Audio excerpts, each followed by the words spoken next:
octobre que le président Donald Trump a annoncé l'accord de la signature entre l'Israël et le Hamas qui annonce la fin de la guerre. Bonne nouvelle pour tout le monde. Effectivement. 5 jours, oui. 5 jours ont suffi aux négociations pour Trump, un accord qui met un coup d'accélération à un processus de paix qui était en souffrance. Effectivement, c'est une sorte de plaisir, plaisir non seulement pour les Israéliens, non seulement pour les Palestiniens en général, donc les Gazaouis en particulier, mais c'est un plaisir pour une idée, l'idée de la paix, l'idée de la résolution pacifique des conflits, l'idée aussi de la transformation d'un paysage qui était devenu extrêmement chaotique. Alors, cet accord plutôt prévoit notamment un cessez-le-feu, c'est un accord de cessez-le-feu en général, et cet accord prévoit la libération des otages détenus par le Hamas. Il y a près de 48 otages, dont 47 otages, dont 20 sont soupçonnés être vivants et que les autres sont peut-être déjà décédés. Et donc c'est ce retour-là qu'attend Israël des gens qui ont été capturés le 7 octobre, le malheureux 7 octobre que justement nous avons, et nous sommes en octobre, donc ils ont été bien avisés de trouver un accord là-dessus. Alors, il y a aussi la contrepartie pour les Palestiniens, notamment le Hamas, c'est celle du retour de 2000 prisonniers qui étaient détenus par les Israéliens. Et l'accord a été présenté par le président américain Donald Trump en 20 points. Et donc, nous sommes dans une première phase. La première phase est celle de la libération des échanges de prisonniers et otages. Et pour aller vers la fin de cette destruction, de la destruction méthodique de Gaza, mais surtout la souffrance des familles palestiniennes. Et c'est le cabinet israélien qui était censé valider l'accord, qui a donné aussi son cutus pour que cet accord en soit à ce niveau validé. Il y a, en outre de cela, il y a cette annonce que le président américain Donald Trump avait fait sur son réseau social, Trust Social, et il a donné l'information au monde entier, même avec aux familles d'otages israéliens. C'est un plaisir, c'est un concert de loges qui a traversé le monde entier. Beaucoup de pays ont dit leur satisfaction, ont aussi félicité le président américain, et cet accord a été mené avec le concours des pays facilitateurs. Vous avez le Qatar, l'Égypte, puisque la négociation a eu lieu à Sharm el-Sheikh en Égypte, et c'est le président Abdel Fattah al-Sisi qui a mené brillamment justement cet accord. Donc nous allons aujourd'hui vers disons, une paix, une sorte de désescalade, et c'est ce qui est appelé par tout le monde désescalade. Et Donald Trump a promu peut-être de faire un tour au niveau des pays du Moyen-Orient pour célébrer avec eux la fin de ce calvaire qui était vraiment un souci constant, parce que les bombes ne faisaient que pleuvoir. Maintenant, Dadi, les termes de cet accord donnent quoi? Et la grande question que je suis en train de me poser, pourquoi la réussite maintenant? Alors, les termes de l'accord, nous sommes en une première phase. Il y a deux phases, et cette première phase, elle est en général celle du retrait. Et donc, ce qui est demandé par les Palestiniens, c'est le retrait total de Gaza, de l'armée israélienne, et c'est aussi une question de l'influence immédiate du Hamas. Bon, là aussi, il y a encore quelques questions, les anicroches, il y a encore des choses qui ne sont pas dites ou pas totalement affichées. Mais par rapport aux accroches, est-ce que tu penses qu'il y aura l'application de cet accord sera facile pour les deux phases? Mais c'est cela, la grande question est celle-là. C'est-à-dire la première phase est toujours un peu spectaculaire. On libère les prisonniers, les caméras sont braquées, le monde entier regarde tous les jours, on compte le nombre de personnes qui retournent en Israël, on compte le nombre de prisonniers qui sont libérés par Israël pour retourner vers la Palestine. Donc il y a ce moment de retrouvailles un peu important. Et arrive la grande phase, celle de la deuxième phase. Et ce n'est pas la première fois, il y a eu un précédent encore, où la première phase a été exécutée avec, vraiment, disons, avec tout ce qu'on avait prévu comme idée. Mais la deuxième phase, elle a été tout à fait compliquée. Elle a relancé le conflit de plus belle. Donc, c'est cette première phase qui va être justement faite, mais c'est la partie désarmement du Gaza complet qui sera un problème pour le Hamas qui devrait accepter d'être entièrement désarmé. Et le Hamas, pour lui, c'est assez important parce que l'opinion publique, il faut la caresser puisque les gens sont en train de souffrir. Il faut bien rappeler que c'est le Hamas qui avait lancé cette opération contre Israël et qui a abouti à cette guerre. Et surtout de la part d'Israël, Netanyahou à des familles d'otages qui font les concerts de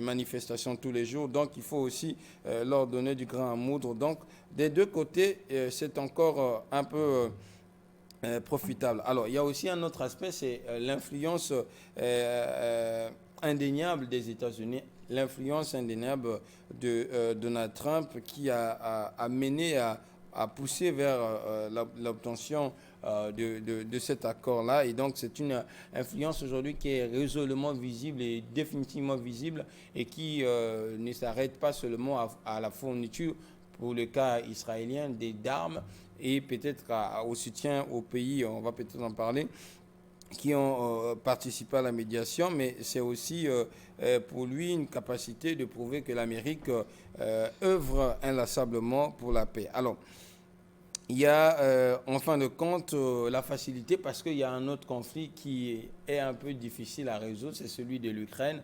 Pourquoi on arrive peut-être à trouver rapidement les accords ici? Pourquoi? Parce que, cela dit, on dit qu'il y a, je l'ai dit, il y a des pays qui sont un peu dépendants des États-Unis. Oui. Et donc ils peuvent assez facilement écouter. Et le Hamas a suivi une certaine décapitation. Il n'est pas totalement en position de force. Mais est-ce que c'est la fin totale de ce conflit? Est-ce que de ce conflit, il y aura pas une reprise, il n'y aura pas du moins une mèche qui va encore allumer la flamme là-bas, les braises, etc. Bon, c'est toute la question qui reste à surveiller tout au long des jours, des mois ou même de l'année qui suit. Espérons que ça soit la fin définitive. Nous regardons ces images et puis nous revenons juste après.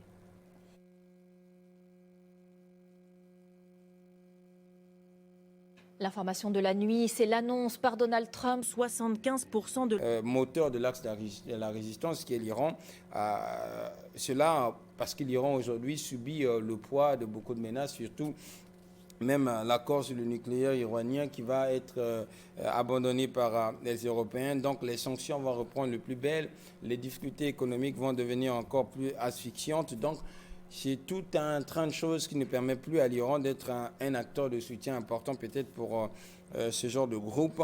Et cette influence israélienne a été là. Donc ça a permis aussi de faciliter les choses. Mais aussi, Donald Trump, je l'ai dit au départ, a une grande influence sur Israël parce que les États-Unis sont le premier pays, le premier partenaire financier de l'armée israélienne, mais aussi c'est les pays qui sont dans la médiation, Égypte, Qatar, sont aussi des grands partenaires des États-Unis. Donc ça a permis du moins d'accélérer ce processus. Donc, et je l'ai dit par rapport à d'autres conflits, le capital pouvoir des États-Unis sur des pays a fait que ce conflit-ci, ou du moins cet aspect-là, soit assez rapidement résolu. Il y a aussi une question de stratégie pour les deux parties. Tu as demandé pourquoi ils sont arrivés à cet accord. Oui. Parce qu'il y a une certaine pression normale.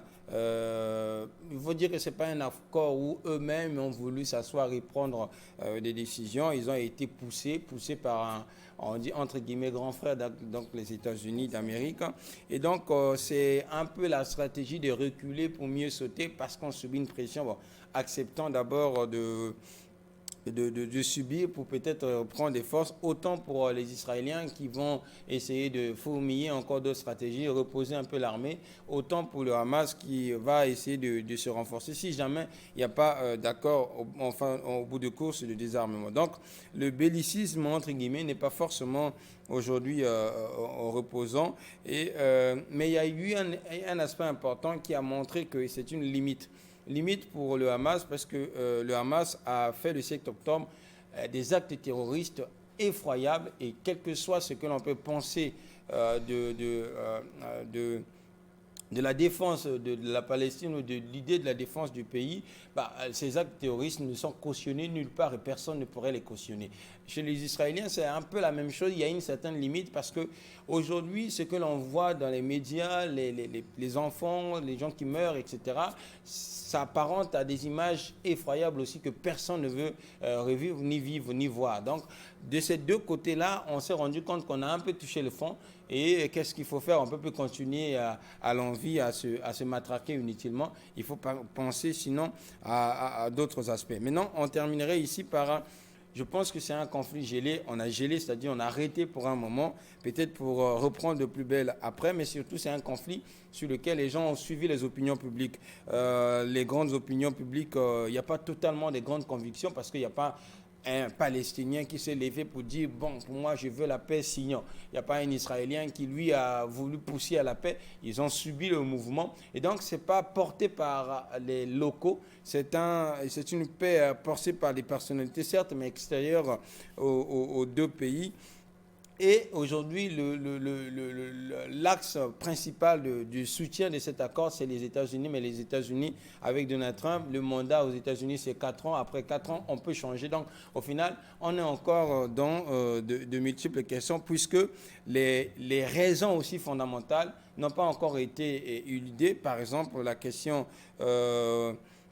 de la reconnaissance du territoire, de l'unification de la Palestine, autant pour le Gaza et la Cisjordanie, la question des colonisations israéliennes qui n'a pas encore été résolue, la question de l'indépendance économique parce qu'il y a un blocus sur Gaza, il y a aussi une sorte de contrôle économique de la Palestine. Et donc, il y a encore d'autres questions qui restent en suspens, mais on se réjouit aujourd'hui de la fin des tueries, puisque la vie humaine, elle est sacrée, elle doit être protégée. Merci Dadi. Les deux États confirmés par cet accord, mais on voit aussi la valeur de l'influence économique devant toute position et prétention diplomatique. Est-ce la fin de la diplomatie du spectacle pour celle de l'influence? Alors, c'est aussi un moment pour nous de réfléchir à une diplomatie. Vous savez, à la 80e session de l'Assemblée générale des Nations Unies, on a suivi le discours du président de la République qui plaidait justement pour la solution à deux États. On voit bien que cet accord-là va dans le sens du respect des deux parties et donc la reconnaissance, peut-être pas d'État, mais de facto du bien-être de ces deux parties. Donc, on voit bien qu'on n'était pas totalement dans le faux et c'est cette idée-là qui est aujourd'hui suivie. Mais il y a aussi, et là c'est la question de la réalité de la diplomatie qu'il faut mettre en perspective, il y a le pouvoir économique sur la diplomatie politique. On voit bien les pays, l'Égypte, le Qatar, l'Israël, l'Arabie Saoudite, tous ces pays qui dépendaient des États-Unis ont fait en sorte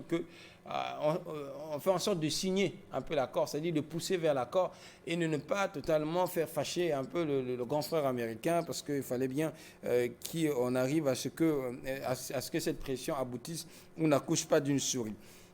Alors, avec Donald Trump, on sort d'une diplomatie classique, des livres, des machins, des idées, etc. On va vers, du moins, une méthode forte. C'est-à-dire en 4-5 jours, si on a un objectif, on va en travail, c'est-à-dire un peu de deal. On va en travail, on réussit et on applique la chose. Donc, on va sur les principales questions. Et tu l'as dit, il n'y a pas totalement du spectacle. On n'est pas là pour le spectacle, on est là pour trouver une sorte d'objectif. Et donc, et tout cela, il faut dire, c'est assis sur la force et le pouvoir économique des Américains. C'est-à-dire, si c'était un pays lambda normal, personne n'aurait écouté, bien que la pression. Donc la diplomatie aujourd'hui, elle est forte, elle est idéale, mais elle suit aussi la pression économique, la force économique. Et on en arrive en Afrique pour dire que voilà, on a là la preuve que la diplomatie ne doit pas seulement être une sorte de vœu pieux, il faut savoir jouer de toutes ces cartes, et que chaque pays qui veut être influent diplomatiquement doit essayer de restructurer l'économie. Parce qu'un pays économiquement faible n'a pas totalement la force de broyer les adversaires, broyer celles auxquelles il veut un peu pousser. On a vu malheureusement, par exemple, un cas d'école avec notre candidature, la candidature de notre collègue compatriote qui a été, on a bien mené, le gouvernement a mené les plaidoyers qu'il fallait, mais au final, ça n'a pas été ce qu'on attendait, parce que quelque part, diplomatie, oui, mais il faut savoir donner, reprendre, apprendre. Donc il y a des choses qui doivent accompagner forcément la diplomatie, puisque les présences seules ne suffisent pas,